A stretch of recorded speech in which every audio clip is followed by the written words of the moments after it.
이번 영상에서는 주관적 묘사와 객관적 묘사 두 번째 시간을 갖겠습니다. 먼저 목차를 봅니다. 시적 묘사, 묘사의 특성, 설명적 묘사와 암시적 묘사, 주관적 묘사와 객관적 묘사, 묘사의 어울림, 묘사와 언어의 철제, 묘사 속의 설명, 묘사와 장식적 수사. 네, 복습합니다. 구체적인 시적 정황들은 시적 국면의 지배적 인상을 암시한다. 네, 어떤 일들이 벌어지는가 하나하나의 그 정황들이 시 전체의 지배적 인상을 암시한다 라고 합니다. 구체적인 정황들로 국면을 표현하는 이유는 생생한 현장성과 사실성, 즉 핍진성을 담기 위함이다. 구체적인 정황들로 실제적 관점에서 사실적으로 바라보는 거죠. 사실적 지각을 해서 정황들을 구체적으로 표현을 하면 시 전체의 국면이죠. 시를 하나의 국면으로 본다면 그 국면을 표현하는 이유는 그러니까 그 구체적인 정황들로 전체적인 국면을 표현하는 이유는 생생한 현장성, 사실성, 생생한 현장성과 사실성, 사실처럼 느껴지게 하는 거죠. 그게 바로 핍진성입니다. 그 핍진성을 담기 위함이다 라고 합니다. 두 번째 시간인데요. 주관적 묘사와 객관적 묘사. 주관적 묘사는 어떤 특징이 있어요? 화자의 심리적 개입이 들어있다라고 했죠. 심리적 개입이 없으면 객관적 묘사입니다. 상투적 표현을 자꾸 쓰게 되는 이유가 뭘까? 상투적 표현을 왜 자꾸 쓰게 될까요? 상투적 표현. 우리가 왜 관습적 인식이라고 들어보셨죠? 관습적 인식. 관습은 사회적인 거잖아요. 그러니까 남들도 생각하는 대로 생각하고, 남들도 보는 대로 보고, 그러니까 배운 대로 인식하는 걸 말하죠. 그렇게 되면 뭐가 생겨요? 고정관념이 생기죠. 예를 들어서 바다가 거칠다, 파도가 거칠다, 바다가 푸르다, 이런 식의 고정관념을 갖게 되죠. 그런 고정관념이 있으면 늘 그렇게 상투적 표현을 쓰게 된다고요. 푸른 숲, 푸른 하늘, 이런 식으로 늘 쓰던 식으로 표현이 다른 사람들도 늘 쓰는 그런 표현들만 쓰게 된다라고 해요. 다시 한번요. 상투적 표현들, 왜 쓰게 돼요? 관습적 인식을 하기 때문이라고 했죠. 관습적 인식을 하게 되면 뭐가 생겨요? 고정관념이 생긴다고요. 그럴 때 고정관념이 있으면 늘 상투적 표현을 쓰게 된다라고 합니다. 복도방의 풍경, 이 아래 나오는 시가 복도방의 풍경인데 이걸 좀 잘 요념하시면서 읽을 건데요. 복도방의 풍경도 객관적 묘사인데 지난 영상에서 다룬 집으로 가는 길이라는 시보다 깊이가 있어 보이는 이유가 뭘까 생각하면서 읽으셔요.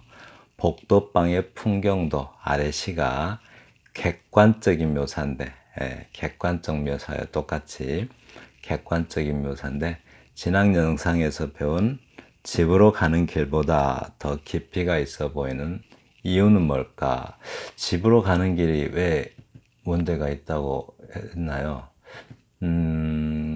객관적인 묘사 했죠. 이렇게 퇴근하는 길 지쳐서 이렇게 피곤해서 퇴근하는 길, 피곤한 상태로. 근데 마지막에 빈 깡통을 찬다고 하잖아요. 하루가 공허하고, 그죠? 하루의 어떤 덧없음, 또 공허함, 피곤함을 한마디로 단순성, 누구나 느끼는 그런 단순성만, 하나의 단면적인 모습만을 표현했다고 그랬죠. 한마디로 개인적인 또 일반 보통의 시민들이 일상에서 느끼는 그런 하루의 피로 그리고 공허함을 나타내는 그런 단순한 측면만을 드러냈다고 그랬죠. 그래서 시가 좀 깊이가 없어 보인다 라고 했습니다. 그럼 복덕방의 풍경에서는 어떤 특징이 있는가 봐야겠죠.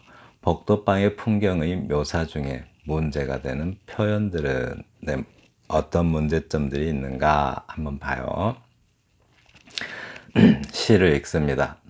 복덕방의 풍경 아무개 비듬낀 중년 남자 몇이서 꼬려가는 복덕방 그 앞 도로에는 공사 중 출입 금지라는 표지판이 붙어 있고 그 사이를 비집고 질퍽한 진흙을 묻히며 들어가는 사람들, 삼원색으로 썬팅된 출입문, 곁에 세워둔 자전거 바퀴에도 세상 때처럼 진흙이 묻어 있고 깃발처럼 창가에 걸려있는 매매, 전세, 시세표, 다세대, 단독 아파트, 그 맨 마지막 줄에 빨간색으로 써있는 사골세빵 시세표, 누군가의 손에 잡혀서 말없이 삭제되고 있다. 네, 다시 한번 읽어요. 복덕방, 비듬낀 중년 남자 몇이서 꾸려가는 복덕방. 그 앞 도로에는 공사 중 출입금지라는 표지판이 붙어 있고 그 사이를 비집고 질퍽한 진흙을 묻히며 들어가는 사람들. 삼원색으로 썬팅된 출입문, 곁에 세워둔 자전거 바퀴에도 세상 때처럼 진흙이 묻어 있고 깃발처럼 창가에 걸려있는 매매, 전세, 시세표, 다세대, 단독 아파트, 그 맨 마지막 줄에 빨간색으로 써있는 사골세빵 시세표, 누군가의 손에 잡혀서 말없이 삭제되고 있다. 네, 어떤 느낌이 들었을까요? 어떤 느낌이? 맨 처음에 문제 삼는 게 뭐였어요? 객관적인 묘사인데도 이거 집으로 가는 길보다 깊이가 있어 보이는 것. 또 묘사 중에 문제가 있는 표현들이라고 했는데 어떤 문제가 표현이 있을까 하나씩 보겠습니다. 비듬낀 중년 남자 몇이서 꾸려가는 복덕방이라고 했는데 비듬낀이라는 것에 또 문제가 있다고 합니다. 네, 저자께서 그렇게 말씀하셨어요. 그러니까 비듬낀 하면 단순히 어떤 그 다른 의미가 없는, 그러니까 지저분하다라는 것 외에는 다른 의미가 없는 수식어죠. 그럴 때는 어떤 오직 단순성만을 드러낸다고요. 그래서 청결 상태라는 그런 단순한 상태만을 드러내고, 다시 말해서 중년 남자들의 어떤 외모를 밝혀주는 것 외에는 다른 의미가 없다라는 점을 지적하고 있습니다. 그러니까 이 부분에서 중년 남자의 외모 빼놓고 밝혀주는 다른 의미가 없다고요. 그러면 이제 어떻게 고치면 좋겠는가라고 했을 때 이 비듬기를 다른 표현으로 바꾼다면 다른 의미까지 담을 수가 있다는 겁니다. 즉 느슨하게 걸친 옷, 이렇게 느슨하게 걸친 중년 남자 몇이서 이렇게 표현한다면 느슨하게라는 어떤 말이 나오면서 외모도 밝혀주지만 중년 남자의 그 흐트러진 외모도 밝혀주지만 또 살아가는 모습이 느슨하게 살아가는 삶의 모습이라는 또 다른 의미도 포함하게 된다라는 점을 지적합니다. 네. 그리고 두 번째 이런 말들 있죠. 그리고 이런 표현들.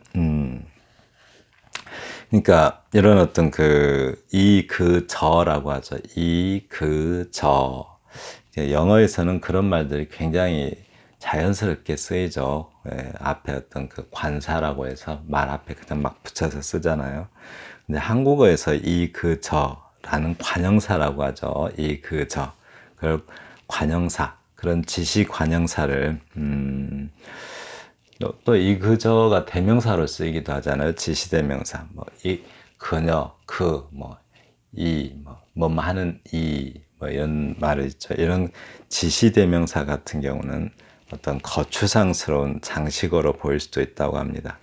그러니까 굳이 이, 그, 저를 붙이지 않아도 되는데 그런 말들을 거추장스럽게 장식어 역할밖에 하지 못하는 지시관형사, 지시관형사라고 해요. 그 지시관형사가 어떤 의미 없이 쓰이고 있다라는 점을 지적합니다. 그리고 세상 때처럼 진흙이 묻어 있고라는 표현이 있는데요. 이게 이제 그 뭐라 그러죠? 그 이런 표현, 뭐 세상의 때처럼, 이거 보면 이제 삼원색으로 우리가 이렇게 삼원색 하면은 무슨 다른 의미가 있는 것 같기는 해요. 그런데 어떤 색 그러면 욕망이고, 또 부동산 이거 자체도 욕망이죠. 부동산이라는 것도 욕망인데, 마치 이제 삼원색으로 썬팅된 출입문 곁에 세워둔 자전거 바퀴에도 세상 때처럼 진흙이 묻어 있고, 즉 욕망이 어떤 삶의 세상의 때로 보고 있는 거죠. 그래서 세상 때처럼 진흙이 묻어 있고, 이 표현이 굉장히 상투적이라고 해요. 네, 뭐 세상의 때처럼 묻어 있다, 이런 표현이 상투적이라고 합니다. 그러니까 그런 상투적 표현을 왜 쓰게 된다고 그랬죠? 좀 전에 했죠. 네, 이런 세상의 때처럼 뭐뭇이 묻어 있고, 이런 표현들죠. 세상의 때처럼 뭐뭇이 묻어 있고, 묻어 있는 것이 때, 묻어 있는 것이 때라는 것이죠. 진흙이 묻어 있는 게 때 같다라고 하는 표현이 상투적이라는 거죠. 그렇죠? 이런 상투적인 표현들은 왜, 어, 왜 자주 나온다고 했죠? 관습적 인식이라고 했죠. 때가 묻었다, 뭐 진흙이 묻었다, 이거를 같은 어떤 지규, 그런 식의 지규는 관습적 인식이라는 거예요. 남들도 그렇게 말하니까 내가 그 사회 속에서 배운 어떤 고정관념이죠. 그런 고정관념이 있을 때는 이렇게 상투적 표현을 쓰게 된다라고 합니다. 그럼 이제 어떻게 쓰는 게 좋겠는가라고 했을 때, 이렇게 쓰래요.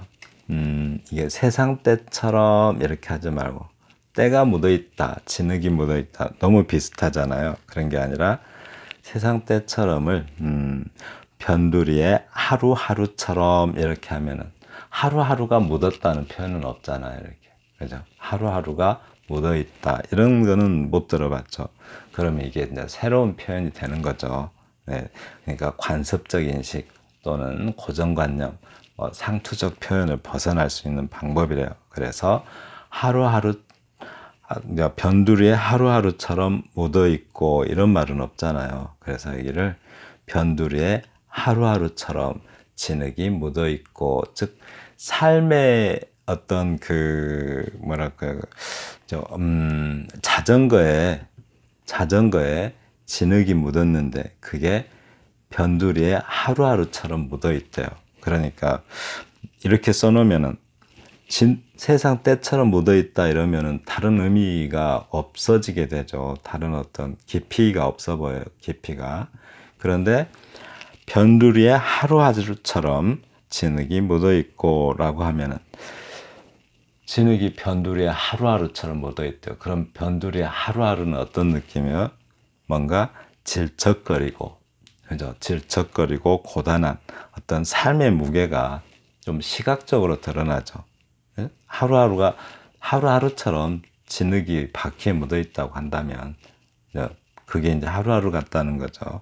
그러니까 바퀴에 묻어 있는 진흙처럼 진흙과 같다는 거예요. 변두리의 하루하루가. 그렇다면 진흙의 느낌은 질척거리는 느낌이죠. 그러니까 질척거리는 삶이 마치 그 바퀴에 묻어 있는 진흙처럼 형상화되는 거죠. 감각화된다고 할까요? 감각화라 여기서는 시각적이니까 시각화된다고 할 수가 있겠죠. 바로 그런 시각화하는, 즉 구체화하는 효과를 첨가할 수가 있다라고 합니다. 네. 깃발처럼 창가에 걸려 있는 매매, 시세표, 다세대, 단독, 아파트 이렇게 묻어 있대요. 아주 구체적으로 표현하고 있죠.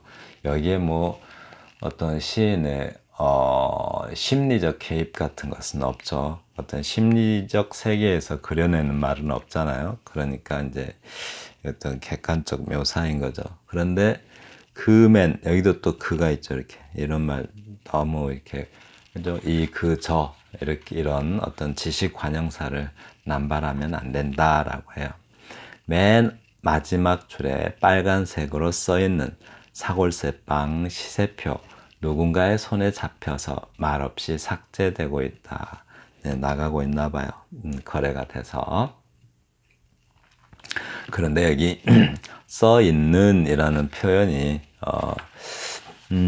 빨간색 사골세 시세표가 써 있다가 바람직한 표현이 아니죠. 이런 거는 좀 고쳐주세요.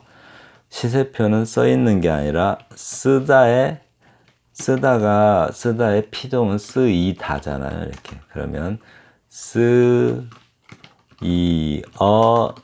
있는 이게 이제 정식 표현이죠. 그런데 이제 이걸 갖다 표현을 이게 너무 많이 할 수가 있어요. 이렇게 쓰이를 줄여가지고 쓰이만 줄여서 그래서 쓰이만 줄여서 이렇게 쓸 수가 있어요. 이렇게 있는 이렇게 쓸 수가 있어요. 그죠? 또 이어만 줄여가지고 여기를 줄이면 여가 되죠. 그러면 쓰여 있는 이렇게 쓰여 있는 이렇게 쓸 수가 있죠. 그리고 이제 쓰다에 어지다를 붙여서 이 쓰다에 어지다 어가 모음 앞에서 의가 탈락하죠. 그래서 써져 있는 이렇게 쓸 수가 있다. 써지다 써지어잖아요. 써지어. 근데 이제 합치면 써져 있는 이렇게 쓸 수가 있습니다. 그런데 쓰여 이렇게 쓰면 안 되겠죠. 쓰여 이렇게 쓰면 안 되겠죠. 왜냐하면 이 C가 쓰이의 준말인데 또 여기서 여가 이 여의 준말이 되죠. 두 번 줄이면 안 되죠. 이렇게 써도 바람직하지 않고요. 또 쓰여 저 이렇게 쓰시는 것도 안 좋습니다. 이렇게 쓰시면 어떻게 돼요? 이것도 피동인데 지다도 또 피동의 느낌이 있죠. 그래서 피동이 겹쳐서 나타나게 되니까 이렇게 쓰는 것도 바람직하지 않습니다. 그래서 써 있는 대신에 쓰이다에 이렇게만 쓸 수 있어요. 이렇게 쓰여 있는 그래서 쓰여 있는 써져 있는 이렇게 쓸 수가 있습니다. 네, 이렇게 맞춤법 잘 알아두세요. 이렇게 표현할 수가 있어요. 네. 그런데 이제 이렇게 써 있는 이렇게 하면 좀 어울리지 않습니다. 네, 시니까 이렇게 쓰신 것 같은데요.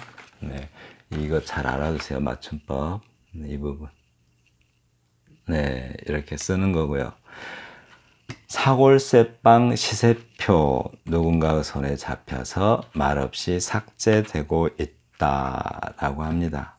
네, 그럼 이제 살펴볼까요? 문제점들 하나씩 살펴봐요. 복도방의 풍경도 객관적인데 집으로 가는 길보다 깊이가 있어 보이는 이유. 그러니까 집으로 가는 길은 끝에 그러잖아요. 이렇게 네, 집으로 돌아가는 길에 빈 깡통을 찬다 이런 식의 표현이 있었죠. 그런데 거기에서는 삶의 그늘진 단면 그것만을 보여주고 있다는 거죠. 그러니까 어떤 일상 속에서 피곤한 상태로 집으로 돌아가는 그 허전한 마음 그거 하나만을 보여주고 있다고 해요. 그런데 객관적으로 묘사된 작품들은 그 작품이 수용하고 있는 하나의 국면을 구성하고 있는 정황들이 깊이를 드러낼 수 있는 구체적 정황들이어야 한다는 사실이 중요하다. 그렇습니다. 이게 구체적인 정황들이 전체적 이미 전체적인 느낌을 드러내는데 그 시적 깊이를 가지려면은 그 구체적 정황들이 전체 시를 구성하는 각각의 사태들이 정황들이라는 게 일이 일어나고 있는 것 이거잖아요. 그 사태들이 구체적이어야 된대요. 그래야 시 전체적 그 국면, 시라는 전체적 국면의 인상이, 전체적 인상이 그 깊이를 갖는다라고 합니다. 그러니까 전체적인 인상, 지배적인 인상이 깊이를 갖기 위해서는 하나하나의 정황들이 구체적이어야 한다라고 말합니다. 그리고 구체적 정황들이라고 하더라도 그 국면을 흐리게 하는 사소한 것들을 선택하면 작품이 산만해지고 시적 깊이도 훼손된다라고요. 그 앞에 그게 있었죠. 집으로 가는 길이 좀 그렇죠. 이렇게 너무 구체적이긴 한데 그 정황들이 너무 사소해요. 그래서 작품들이 산만해지고 산만하진 않았죠. 산만하진 않았는데 시적 깊이가 없어 보이죠. 네, 그런 효과가 있다고 합니다. 네. 그러면 이제 복도방의 풍경의 묘사 중 문제가 있는 표현들 아까 했었죠. 비듬기인 그 앞도로 그 저처럼 그런 표현들이 있는 것. 또 세상 때처럼 진흙이 묻어 있고 이런 식의 표현들이 있죠. 네, 세상 때처럼 묻어 있다 이런 거는 무슨 표현이라고 했어요? 상투적 표현이라고 했죠. 상투적 표현은 어떤 데서 와요? 고정관념에서 온다고 그랬죠. 또 고정관념은 어디서 와요? 관습적 인식, 그런 데서 온다고 합니다. 그리고 지시 관형사 그 저가 남발되고 있다. 좀 전에 했죠. 여기 또 지규의 표현이 뭐뭐처럼 뭐뭐하다라는 거. 지규를 써도 좋은데 빤한 표현을 쓰면 안 되겠죠. 새처럼 날다. 뭐 이런 것처럼. 새가 당연히 날죠. 이런 상투적 표현을 쓰지 말라는 거죠. 또 뭐라고 해요? 기차처럼 빠르게 달린다. 뭐 이런다든가. 바람처럼 그 뒤에 일말이 없네요. 바람처럼 빠르다. 뭐 이런 어떤 상투적 표현을 쓰지 말라는 거죠. 좀 전에 세상 때처럼 묻어 있다가 아니고 어떻게 했어요? 세상 때처럼 묻어 있다 이렇게 표현하지 않고 그러니까 변두리에 하루하루처럼 묻어 있다. 그러니까 하루하루처럼 하루하루가 묻어 있다는 표현은 없었죠. 그러니까 변두리에 하루하루처럼 묻어 있다. 그렇게 되면 그 하루하루에 대한 이미지가 독자에게 전달되겠죠. 세상 때처럼 묻어 있다. 그러면 다른 이미지가 전달이 안 되죠. 네. 너무 상투적 표현은 다른 의미의 어떤 깊이가 없어집니다. 네. 그러니까 시 전반에 흐르는 어떤 전체적인 어떤 인상, 지배적인 인상이라고 했죠. 그 지배적 인상에 깊이가 없어져요.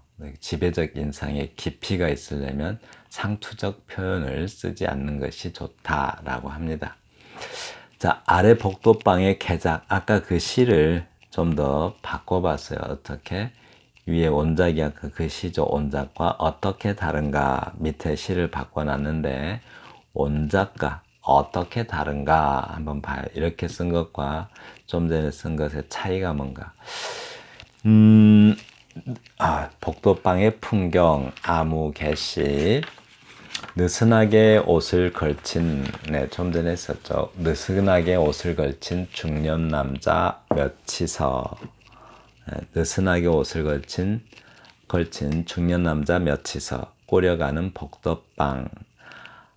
앞 도로에는 공사 중 출입 금지라는 표지판이 붙어 있고 그 사이를 비집고 질퍽한 진흙을 묻히며 들어가는 사람들, 삼원색으로 썬팅된 출입문, 곁에 세워둔 자전거 바퀴에도 변두리에 하루하루처럼 진흙이 묻어있고 깃발처럼 창가에 걸려있는 매매, 전세, 시세표, 다세대, 단독, 아파트, 그 맨 마지막 줄에 빨간색으로 써있는 사골세빵 시세표, 누군가의 손에 잡혀서 말없이 삭제되고 있다.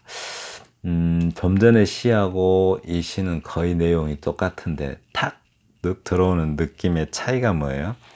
그냥 한 번에 딱 느껴지는 차이. 네, 어때? 아까 좀 전에는 행이 굉장히 짧게 돼 있었죠. 근데 이것은 행이 좀 길어요. 행이 짧으면 예를 들어서 행을 갖다가 이렇게 앞 도로에는 이렇게 표현해 봐요. 그러면 앞 도로가 굉장히 강조되죠. 그러면서 이 전체의 모습이 조금 약화되는 효과가 있습니다. 처음부터 보시면 자, 만약에 느슨하게 옷을 걸친 이렇게 놓고 또 중년 남자 몇이서 하면은 각 행들이 너무 강조가 돼요. 그러니까 짧은 시행으로 각각의 그 대상이나 현상들이 너무 이렇게 드러나게 되면 전체적인 국면, 그러니까 이 시 전체를 말하죠. 그 전체적인 이미지가 모호해진다라고요. 그러니까 지배적인 인상의 깊이가 없어진다는 뜻이죠. 각 행들, 각 대상들을 너무 이렇게 드러나게 표현하면 그렇다고 합니다. 네. 그러니까 한마디로 그러니까 개별적인 정황이라고 할 수 있죠. 그러니까 이거 하나하나가 정황이잖아요.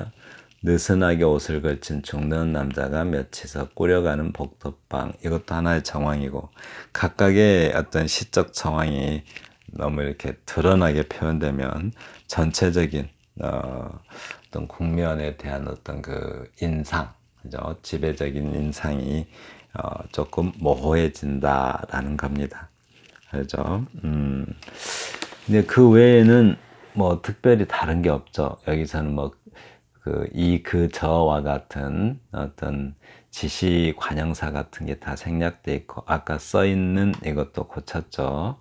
네, 그렇습니다. 네, 그럼 이제 문제점들 살펴봐요. 개작은 이 지금 읽은 시는 원작. 다시 한번요. 개작은 네, 지금 읽은 시처럼 각 행의 길이가 긴 거, 또 원작은 각 행의 길이가 짧은 것과 어떻게 다른가? 원작은 지각의 대상이나 현상, 지각의 대상은 중년 남자 복도방 표지판, 그리고 현상, 꼬려가는 질퍽함 묻히면 썬팅된 등등 이런 것들이 구체적인 정황들이 강조가 되어 잘 드러나 있죠. 그래서 그런 형태의 행갈이어서 개별적인 의미는 강조되나 전체적인 국면, 그러니까 지배적인 인상의 깊이가 없다라는 뜻입니다. 네, 깊이가 약하다. 네. 그리고 개작은 금방 개작 특징이 뭐였어요? 각 행의 길이가 긴 거. 네, 그런 형태만으로도 많은 이미지의 차이를 둘 수가 있다는 거죠. 자, 개작은 이와 반대로 개별적인 지각 대상이나 현상은 다소 약화되어 있지만 각 행의 길이가 길면 각 단어의 어떤 각 단어에 대한 이미지가 다소 약해진다는 거죠. 예, 각 행의 길이가 조금이라도 길면 각각 그 단어, 즉 대상을 나타내는 단어의 이미지가 살짝 약해지는 반면에 전체적인 인상, 그죠? 지배적인 인상은 더 선명하게 드러난다. 즉 깊이가 더 묻어난다라고 합니다. 그러니까 이제 행가리 유형의 선택은 결론 좀 봐요. 행가리 유형의 선택은 시인 개개인의 취향이다. 자기 취향이라는 거죠. 각각의 대상을 더 드러내고 싶으면 행을 더 짧게 할 수도 있다라는 말을 하는 겁니다. 짧은 시행으로 개별적인 지각 대상이나 현상을 강조하면 개별적 이미지는 강조되나 전체적 국면이 다소 흐려진다. 꼭 그런 것은 아니지만 그럴 가능성이 있으니까 여러분들이 어떤 잘 기억하고 있으면 좋겠죠. 네. 네, 염두에 둔다라고 하죠. 그러니까 각 행의 길이가 짧으면 각각의 대상은 더 드러낼 수는 있는데 그런 개별적인 이미지가 강조되면서 전체적인 국면이 다소 흐려질 수도 있다는 점, 그 점을 염두에 두시라는 겁니다. 그리고 또 여기구나. 전체적인 국면의 이미지를 강화하고자 할 때는 개별적 지각 대상이나 현상을 적절히 약화시킬 필요가 있다라고 합니다. 네. 그리고 좀 더 나누어야겠어요. 주관적 묘사와 객관적 묘사는 워낙 양이 많아서 네, 세 부분으로 나눴습니다. 네, 지금까지 주관적 묘사와 객관적 묘사 두 번째 시간이었습니다. 감사합니다.